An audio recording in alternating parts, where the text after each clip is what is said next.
Good afternoon, Spencer. Today we are going to learn about alkenes. Why? Because we got to keep our minds limber during these summer months. First thing you have to know about alkenes is that they are a type of hydrocarbon. Now, hydrocarbons are organic molecules made up of only carbon and hydrogen atoms. If a hydrocarbon has only single bonds in it, it is an alkane, like this molecule. If a hydrocarbon has at least one double bond in it, it is an alkene, like this molecule. And if a hydrocarbon has at least one triple bond, it is an alkyne, like this molecule. Now that we know that alkenes are hydrocarbons with a double bond, let's go over some quick physical properties. Alkenes generally have lower boiling points, and the bigger the alkene is, the higher the boiling point for that alkene. Also, alkenes are less dense than water, meaning that if you have a liquid solution with water and an alkene in it, the alkene will be on top of the water. This goes into our last point, which is that alkenes are slightly polar. Now, alkanes are non-polar, but the double bond in an alkene is slightly polarizable, which means that it can interact with other polar molecules like water. Next, let's learn how to name alkenes. The first rule in naming is to count the longest carbon chain in the molecule, then name the molecule as the alkane. Then you replace the ane ending with ene. For example, this molecule has 4 carbons in the longest chain, so it would be butane. But since it has a double bond, it is an alkene, so it is butene. The next rule in naming alkenes is that you have to give the number at which the double bond starts in the molecule. Also, you have to number the carbons so that the double bond starts at the lowest number possible. For example, this molecule has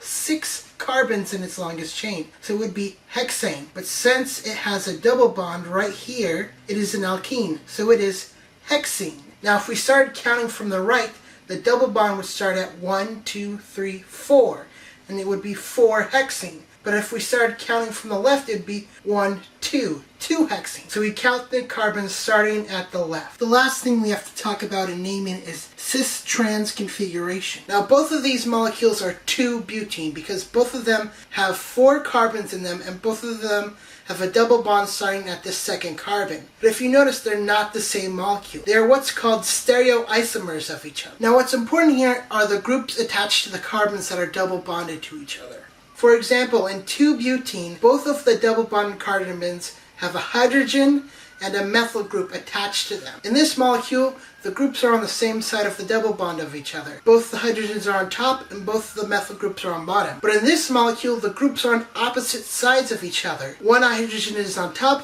one is on bottom. One methyl is on top, one is on bottom. This is what's called trans 2-butene because the groups are on opposite sides of each other. And this is cis 2-butene because the groups are on the same side of each other. So a stereoisomer has trans configuration if the groups are on opposite sides of the double bond, and a stereoisomer has cis configuration if the groups are on the same side of the double bond. Next, we're going to learn about a reaction that is used to produce alkenes. That is the elimination reaction of haloalkane. A haloalkane is an alkane with a halogen group attached to it. For example, this is chloropropane, which is a propane molecule with a chlorine group attached to it. The elimination reaction occurs in one of 2 mechanisms: the E1 mechanism and the E2 mechanism. We'll look at the E1 mechanism first. In the first step of the E1 mechanism, the halogen group takes the electrons from the carbon it's attached to and leaves, leaving the carbon with a positive charge because it's missing an electron. Next, a base comes in,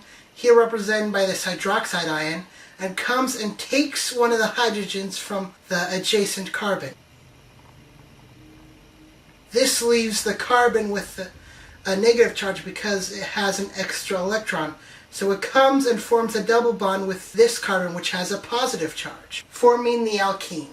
Because a carbocation, a carbon with a positive charge, is formed in this, hydrogen shifts are possible. Hydrogen shifts are when the hydrogen and its electron move from carbon to adjacent carbon, allowing the positive charge to move from carbon to carbon, thus delocalizing it throughout the molecule. Because hydrogen shifts can occur, the E1 mechanism produces 2 products, a major and a minor product. The major product will be the one with the more substituted double bond. The minor product will be the one with the less substituted double bond. For example, this chlorobutene, if it undergoes an E1 mechanism, will form two products. The minor product, 1-butene, and the major product, 2-butene, which is more substituted because the double bond carbons each have a methyl group bonded to it. Now let's look at the E2 mechanism.